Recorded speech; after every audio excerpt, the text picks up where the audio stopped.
Hey guys and gals, it's your buddies Drew and Ralphie with Living History's Mysteries and Ferocious Feline Productions. You know, looking back and researching into history, you find a lot of those situations that come up that lead the question, was there another way? Could we have done a better job? Today we're going to take a look at one of those situations, the decimation almost of an entire species.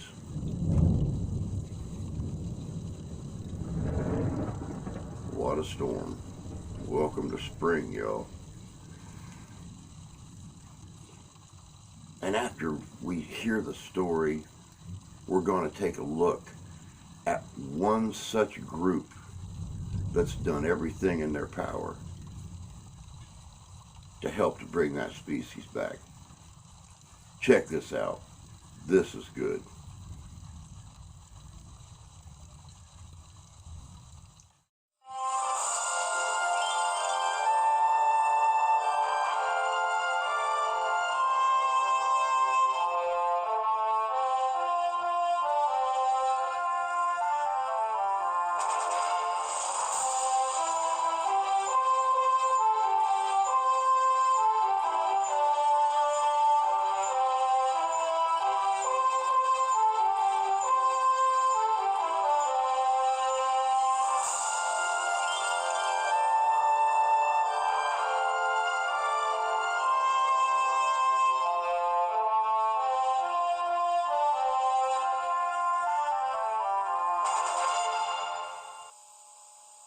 Bison have been part of the North American landscape for several 100,000 years.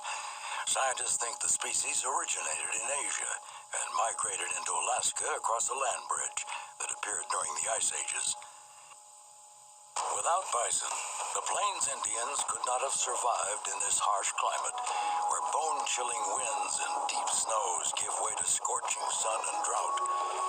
Legends tell of bison coming from the earth to provide for the Indians' needs: meat, hides for warm clothing, shelter and tough shields, bones for tools, and even dung for fuel on the treeless parts of the prairie. In the early 1800s, when Lewis and Clark crossed the continent, there were an estimated 30 to 60 million bison in North America. Vast herds could be seen stretching to the horizon. But the bison were already on the decline.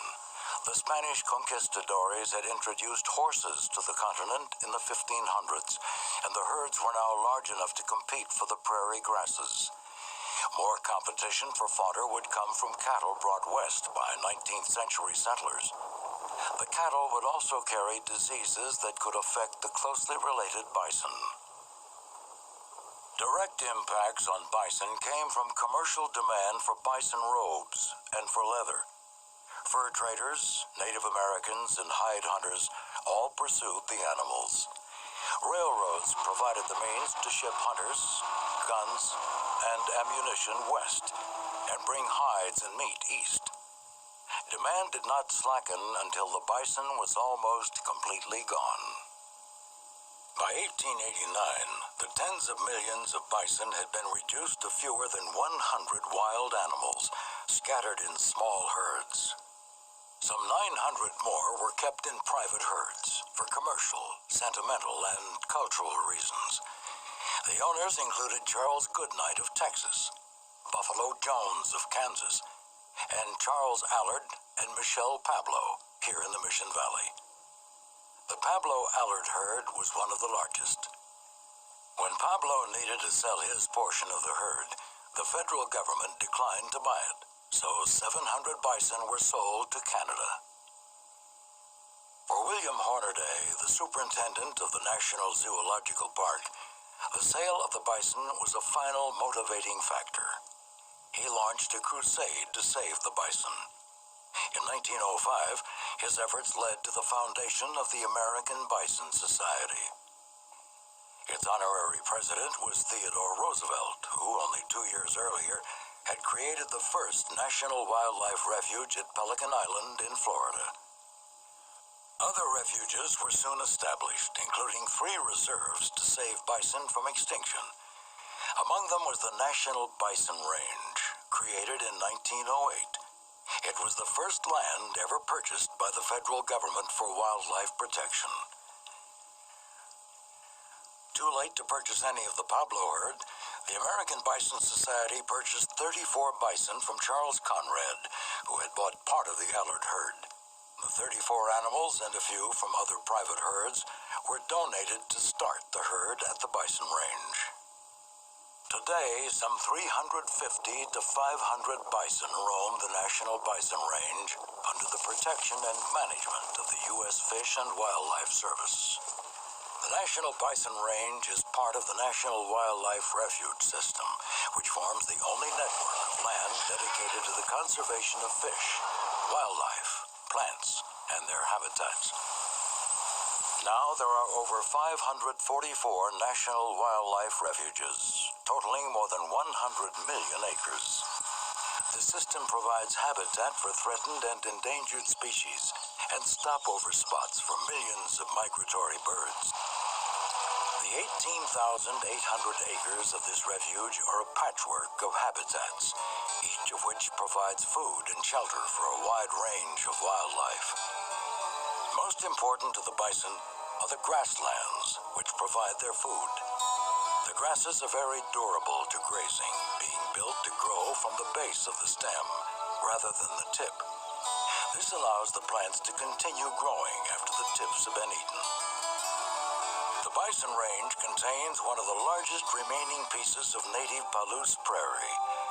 To protect this rare grassland, refuge staff manages the numbers and movements of the bison. As you visit the range, you will notice that it is cross-fenced into large tracts. These fences are designed so that other animals can go over or under them. This allows us to protect the grasslands by moving the bison herd on a rotational grazing system.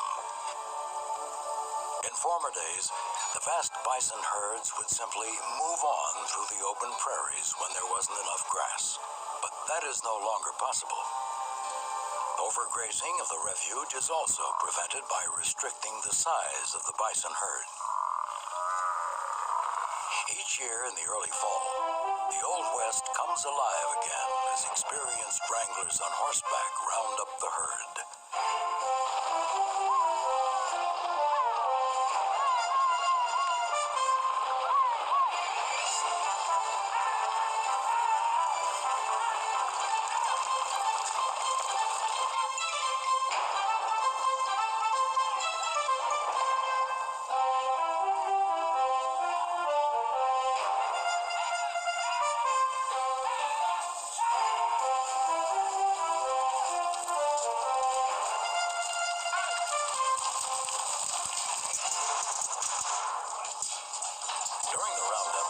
Bison are separated from the herd in groups of 15 to 20 and driven into a system of gates, chutes, and pens. There, each animal's age, gender, weight, and general health are noted. All calves are branded so that their age can be determined in the future. The number used is the last digit of the birth year. Also, a microchip is implanted behind the left ear to identify each animal for genetic and testing needs. Animals designated for sale are checked by a veterinarian who will issue a health certificate for transport. Surplus animals have been donated to herds on public lands, to the Intertribal Bison Cooperative, and directly to Native American tribes, or for research purposes. The rest are sold by sealed bid, and many go to private ranchers, who now own over 250,000 bison. The surplus animals are picked up by their new owners within a few days. It takes a lot of grass to feed a full-grown bison. The male bison is massive, weighing on average from 1,500 to 1,800 pounds. A real heavyweight can reach over 2,000 pounds. Females weigh about half as much as the males. The hump on the bison's back is composed of large muscles which support its huge head, thick skull, and heavy horns. The power of these muscles is used in winter to move snow away from grass. The bison's fur forms a heavy insulating cape, which protects it from winter cold and, for the males, summer combat. From mid-July through August, the males vie for dominance. Usually the strongest mature males, who are 5 to 10 years old, win the right to mate with the females. Despite their size, bison are fast and agile, capable of running up to 30 miles an hour. Their speed, agility, and strength make bison very dangerous animals. Bison signal their moods with their tails. Straight up means watch out. Respect their space by staying in your vehicle when they are nearby, and never approach one on foot. Males can be very touchy during the breeding season, and females are protective of their calves, as they should be. Calves are born from mid-April through May. They weigh from 40 to 70 pounds at birth and wear a bright rust-colored coat for the first few months. This gradually sheds out to the dark brown coat of an adult. Numerous other species share the National Bison Range. Pronghorn rely on their keen vision and speed for survival and prefer the open space of the grasslands. They eat leafy plants found among the grasses, so do not compete with the bison for food. Smaller mammals, such as coyotes, Colombian ground squirrels, and badgers, also live on the prairie. Designated a bird refuge in 1921, the National Bison Range is home to over 200 species of birds. The birds are a vital part of the grassland ecosystem. Grassland bird populations are declining rapidly as people change their habitat. Some, such as the western meadowlark, are holding their own, but many of the grassland sparrows are disappearing. The Bison Range provides a breeding ground for some of these, including the clay-colored and grasshopper sparrows. Whitetail and mule deer live in the bushy areas of the refuge, along Mission Creek and in draws. These species are easy to confuse until the animal runs away. The white-tailed deer will raise its long brown tail and flash the white underside. Mule deer have a white rump and a small white tail with a black tip. Black bear can be found foraging in the berry bushes in these areas. They also frequent the mountain forests of Douglas fir and ponderosa pine. At these higher elevations, there are also bighorn sheep and elk. Elk are much larger than deer and have tan-colored rumps, which contrast with their dark brown coats. The native name for elk is wapiti, which means light-colored rump. During the fall breeding season, the elk bulls round up groups of cows and bugle to their rivals.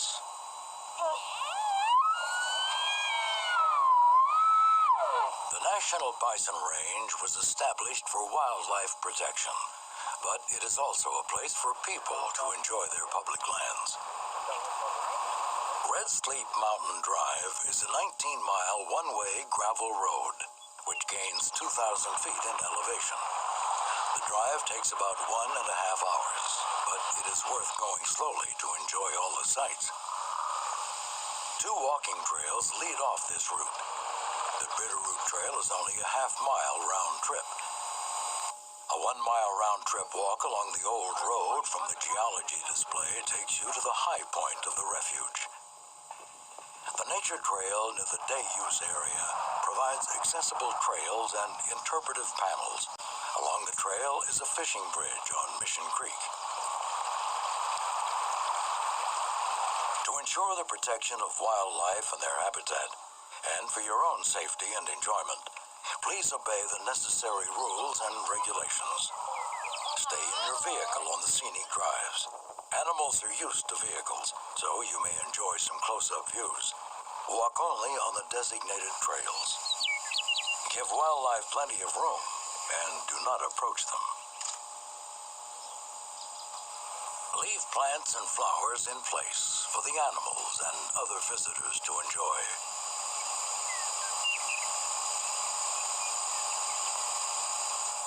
Refuge staff can answer any questions you might have to provide you with a quality experience. Much has been achieved in the past century, and we look forward to the challenges and successes that lie ahead. The National Bison Range is a living treasure belonging to all Americans. We hope you will enjoy your visit and share our pride in this remarkable place. Welcome back. You know, it's like I said in the beginning, the American bison, the American buffalo, was almost hunted into extinction, to that point where there was only about 100 nationwide left in the wild, and just a little over 900 in private trust. Wiped out for millions, y'all. So sad.